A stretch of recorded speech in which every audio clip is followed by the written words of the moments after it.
our last episode, my 2001 Impreza got a clutch replacement. After driving around for nearly a half a year with a perfect car, I drove through a 6-inch puddle. Yes, a puddle barely big enough to get my feet wet in was responsible for the near total engine failure in my Impreza. After getting some advice from some Nasdaq members, I went to work to solve the problem.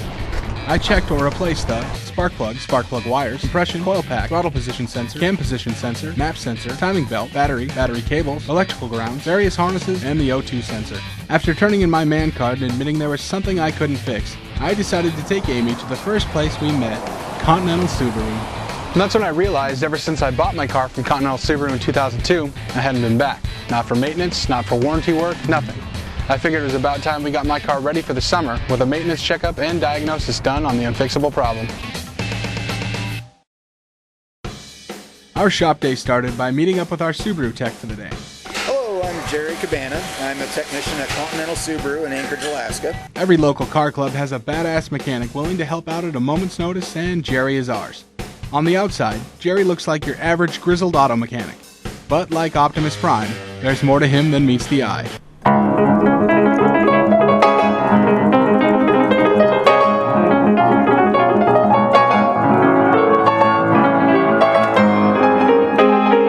Yeah, I was surprised as hell too. So if you're like me and dealership maintenance is completely foreign to you, Jerry explains to us the process. Well, the first thing we do before we even look at the car is we check the history of the vehicle to see what it's been in for, what it's had done in the past, and what it may be in need of right now.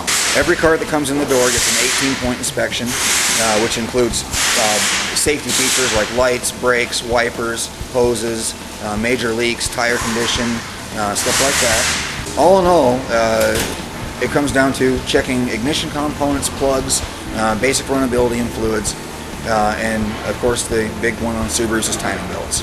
Maintenance inspection is the first step in diagnosing a problem. If the maintenance doesn't solve it, Jerry plugs in his scanning tool.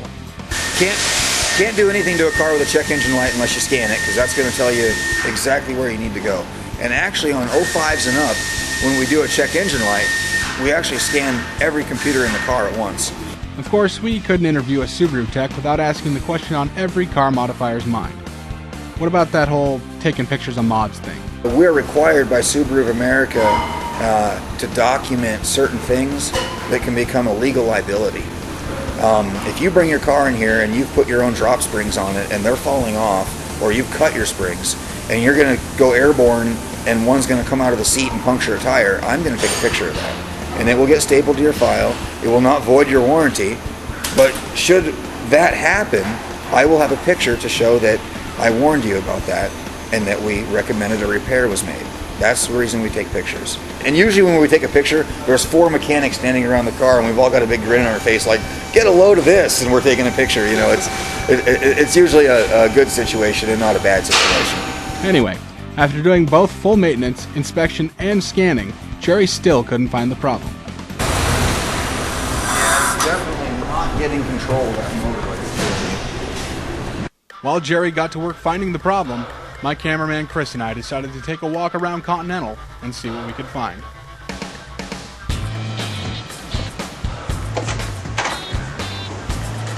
Hey, mind if we film in there? Sure, no problem.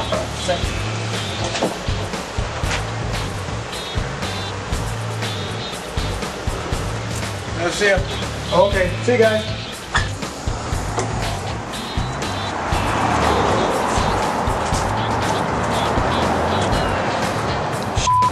What? Tribeca. Yes, a Tribeca review.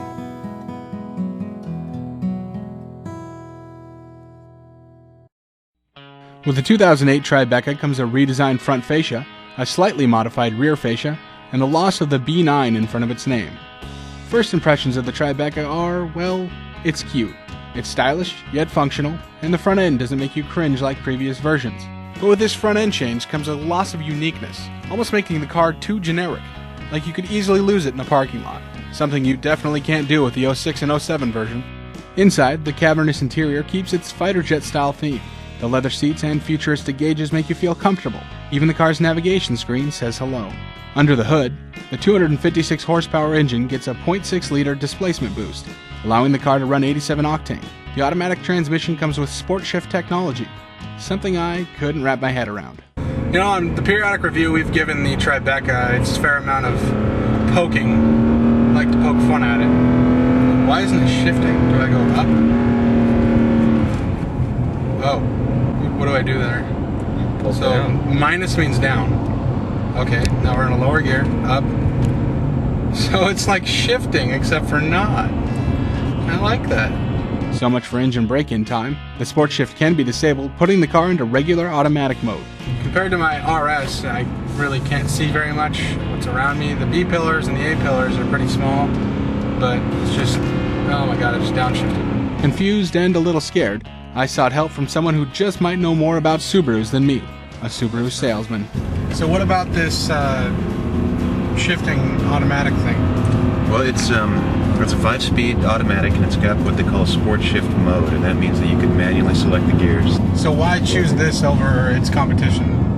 The Lexus and the Acura, I mean, there's a $10,000 difference at least, and in terms of performance, I mean, you can't beat the all-wheel drive of a Subaru. I mean, in terms of utility and legroom is a big thing with me, probably with you too. Right. Mine's more girth room. Yeah, that's right. You ever get people that are just horrible at driving when you take them on a test drive? Occasionally, especially with manual transmissions. You're like, well, it's been a few years, so bear with me. It's just getting car sick. It doesn't happen that often. So is the stigma of a car salesman, is that something you have to deal with constantly, or? Less so at a Subaru dealership, and this one in particular, because we've got so many, you know, an almost lifetime buyers. My high school geometry teacher, who was driving a Subaru way back when I was in high school, just bought her 18th, and that's probably the record. 18th. I'm on 1. You guys can sell this car, you know, just say that the host of PRoN drove this car and increase the value of it at least. We're going to put that on the addendum, actually. Thank you very much. Oh, you're welcome. Of course, we couldn't end this review without leaving our mark. And to make it official, Tribeca, as seen on PRoN.